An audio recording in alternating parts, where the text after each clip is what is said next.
Assalamualaikum warahmatullahi wabarakatuh.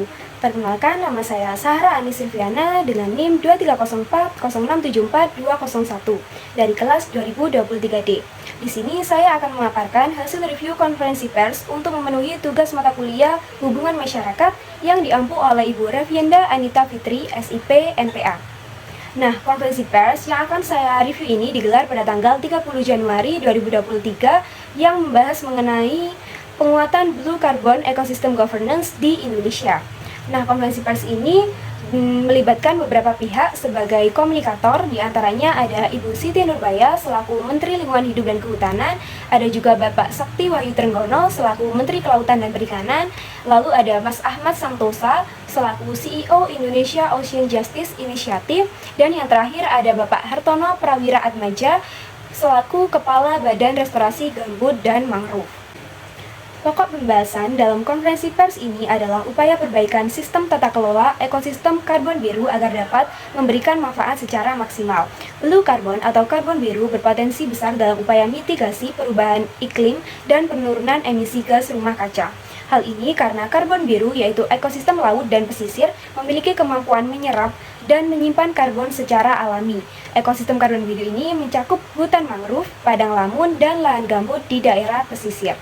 Menteri Kelautan dan Perikanan Wahyu Trenggono menyatakan dalam konferensi pers tersebut, ekosistem karbon biru juga merupakan bagian dari ekonomi biru. Berikut cuplikannya. Kelautan Perikanan sangat concern sekali soal ekologi karena kalau lautnya rusak maka ekonomi biru tadi atau ekologinya juga akan rusak dan karbon biru tidak akan bisa didapatkan.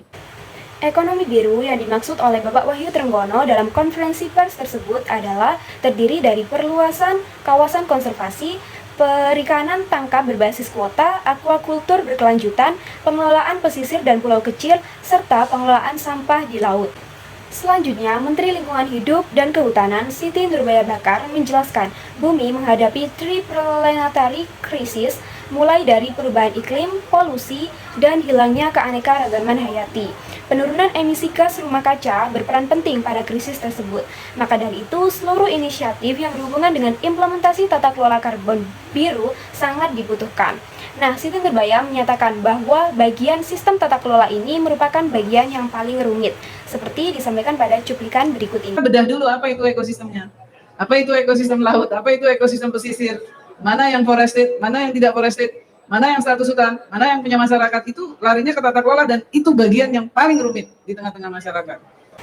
Siti Nurbaya bersama rekan-rekannya masih akan terus berdiskusi terkait dengan situasi tersebut dan beliau berharap sistem tata kelola karbon biru ini dapat selesai pada tahun 2023. Selanjutnya ada pernyataan dari CEO Indonesian Justice Initiative, Mas Ahmad Santosa. Kajian kita lebih mendalami soal aspek tata kelola atau governance dari ekosistem karbon biru. Apakah itu mangrove, apakah itu padang lamun. Dan dari kajian tersebut memang ada 6 hal yang kita tekankan. Nah, 6 aspek yang dimaksud oleh Mas Ahmad Santosa dalam cuplikan video konferensi pers tersebut adalah aspek hukum dan kebijakan, kelembagaan, peran masyarakat, keamanan tenurial, pembiayaan, dan pembagian manfaat yang berkeadilan. Menurut Ahmad, Indonesia masih memiliki PR yang banyak untuk mewujudkan keadilan laut berkelanjutan. Oleh karena itu, kajian perlu terus dikembangkan agar dapat sesuai dengan kebutuhan Indonesia. Saya di sini tentunya sangat mendukung terkait dengan adanya upaya penguatan tata kelola sistem Blue Carbon yang dibahas dalam konferensi pers tersebut. Karena ini sangatlah penting bagi Indonesia, karena Indonesia baru memasuki tahap eksplorasi ekosistem karbon biru yang perencanaannya masih membutuhkan banyak sekali perbaikan.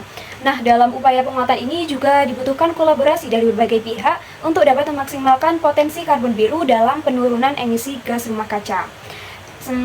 Dan digelarnya konferensi pers tersebut juga sangat bermanfaat karena ini akan meningkatkan pengetahuan masyarakat luas tentang pentingnya sistem Blue Carbon dalam menjaga keberlanjutan bumi kita tercinta ini.